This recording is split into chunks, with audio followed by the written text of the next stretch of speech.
មនុស្សដ៏គួរឲ្យខ្ពើមខ្ញុំដឹងក្នុងចិត្តច្បាស់ណាស់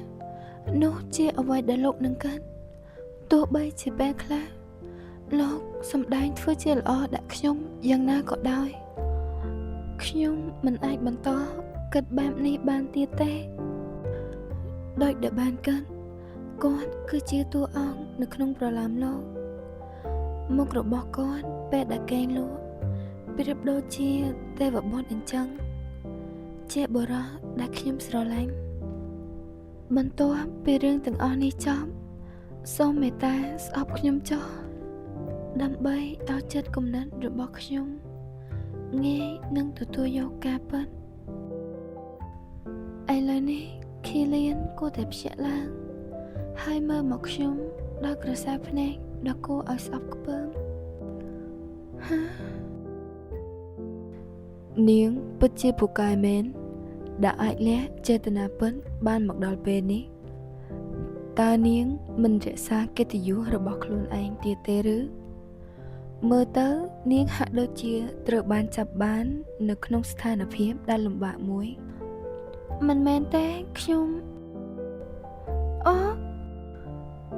ក៏ចង់ដឹងដែរថាផ្កាអសេរពើដូចជា Edith Rickelhoff អាចធ្វើឲ្យខ្ញុំពេញចិត្តបានឬអត់អ្នកណាទៅដឹងទៅថាមិនត្រូវរាងកាយរបស់នាងអាចនឹងបំរើរឿងលើក្រេបានល្អក៏ថាបានខេលៀនឈប់សិនតើធ្វើរឿងបែបនេះជាមួយនឹងមនុស្សដូចជាខ្ញុំលោកពិតជាមិនអីពិតមែនឬពិតមែនហើយនាងមិនមែនជាអេរីសឺទេបើប្រៀបធៀបអារម្មណ៍ដែលខ្ញុំមានចំពោះអេរីសឺមនុស្សស្រីម្នាក់នេះគឺគ្មានន័យអ្វីទាំងអស់តើអញ្ចឹងពិតមែនឬតាំងពីដំបូងខ្ញុំដឹងថាអាពាហ៍ពិពាហ៍នេះគឺគ្រាន់តែជានយោបាយដើម្បីបិទបាំងចំនួនរវាងត្រកូលទាំងពីរហើយខ្ញុំក៏មិនបានរំពឹងតួនាទីជាស្វាមីរបស់គេទេ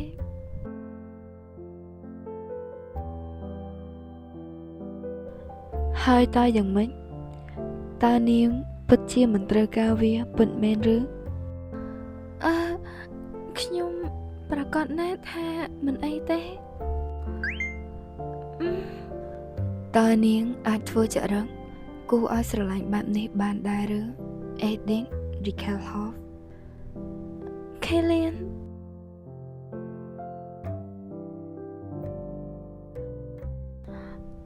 ពួកយើងបានធ្វើវាយប់មិញពួកយើងពិតជាបានធ្វើវាពិតមែនទេលួចដេកគិតតែឯងបើនាងរៀបចំអាងទឹកហើយចេញទៅថ្ងៃនេះយើងចង់នៅតែឯងចាស់លោកប្រុសតើនាងយ៉ាងម៉េចហើយមិនបាច់ទេខ្ញុំអាចដើរខ្លួនឯងបានអត់ទេកុំឌឺ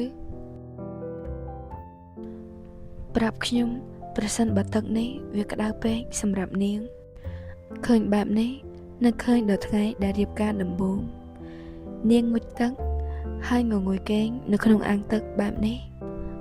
តើនាងចូលចិត្តងូតទឹកក្តៅខ្លាំងណាស់ឬប្រហែលជាបែបនោះតើមានរឿងអ្វីកើតឡើងចំពោះខេលៀនទៅបើតាមដែលខ្ញុំដឹងនៅក្នុងសាច់រឿងដើមស្នាមថើបនិងភាពបរិសុទ្ធរបស់ខេលៀនគឺត្រូវបានសន្មតថារក្សាទុកដើម្បីឲ្យអេរីសឺតែម្នាក់គត់ប៉ុន្តែពេលនេះគេបែរជាត្រូវបានលបួងដោយ Edith Rickelhoff ប៉ុន្តែបើមើលតាមស្ថានភាពរបស់ខេលៀននៅក្នុងសាច់រឿងដើម